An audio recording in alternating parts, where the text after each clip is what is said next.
People should eat more of them. The reviews of past studies generally support the ties to cancer, heart disease, and other bad health outcomes. But the authors say the evidence is weak, and there's not much certainty meat is really the culprit, since other diet and lifestyle factors could be at play. It's 8 minutes now in front of the hour on This Morning. Jennifer Kashenka is back with more of America's First News. Gordon, at one end of Pennsylvania Avenue, the president raged about treason. At the other, the march toward impeachment proceeded. Democrats have subpoenaed Rudy Giuliani, the president's personal lawyer, who was at the heart of Trump's efforts to get Ukraine to investigate political rival Joe Biden's family. Giuliani spoke last night with Fox. I mean, it is outrageous.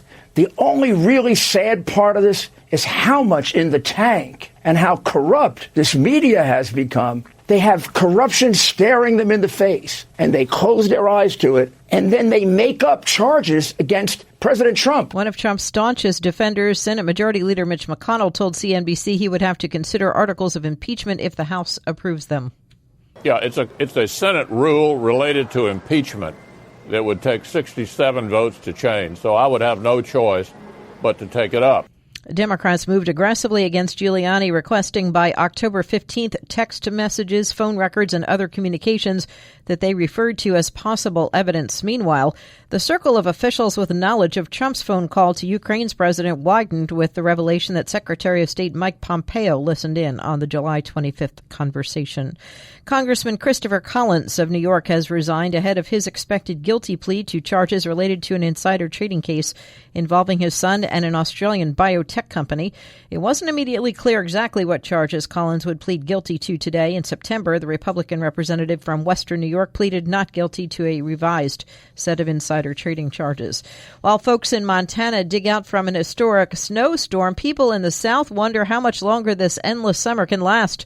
More than a dozen daily heat records could fall each day through Thursday. Temperatures are well into the 90s in cities including Atlanta, Knoxville, and Tallahassee. And now we have smart jackets. Levi's says Jacquard by Google technology will be built into some of its denim jackets to connect the clothing to the wearer's smartphone. The tag, about the size of a stick of gum, tucks into the jacket sleeve and connects to your device wirelessly via Bluetooth. Wearers stay connected with hand gestures like swiping, touching, and tapping the jacket cuff. Wow. That sounds or appears in my mind to be a third base coach. Like calling signals on to we'll swing at the next walk pitch. Down the street doing right, this. It'll be touching their weird. sleeves and swiping themselves. Thanks, Jen. 6 minutes now in front of the hour. Thanks for being with us. A member of the U.S. Air Force is being praised for saving the life of a choking baby. Amazingly, he was traveling at the time to attend an event that would award him for other heroic actions. Fox News says Technical Sergeant Kenneth O'Brien was praised by the Air Force Special Operations Command on Facebook for saving a choking baby in early September. According to the Post, Mr. O'Brien had been traveling back to the U.S. from Japan to be recognized as one of the Air Force's 12 Outstanding Airmen of the Year. The Facebook post says on the flight from Okinawa, an infant starts choking and stops breathing. Their man leaps into action, clears the breathing passage, resuscitates the kid, and hands him back to the parents. The Post also described Mr. O'Brien's other deeds, including pulling a person from a burning car in Korea and being the furthest American in the cave during a rescue mission involving a youth soccer team in Thailand. That'll do it for this hour. For Jennifer Kashenka, I'm Gordon Deal. Thanks for listening to This Morning, America's First News.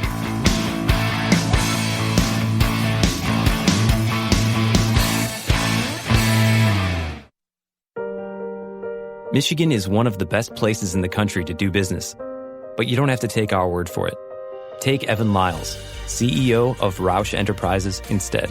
For the people that are involved in product development, there couldn't be more unique and exciting opportunities that are really going to shape the future of the world. It's a really exciting time to be in Michigan. Big things are happening in business here. Find out why by searching Michigan Pure Opportunity.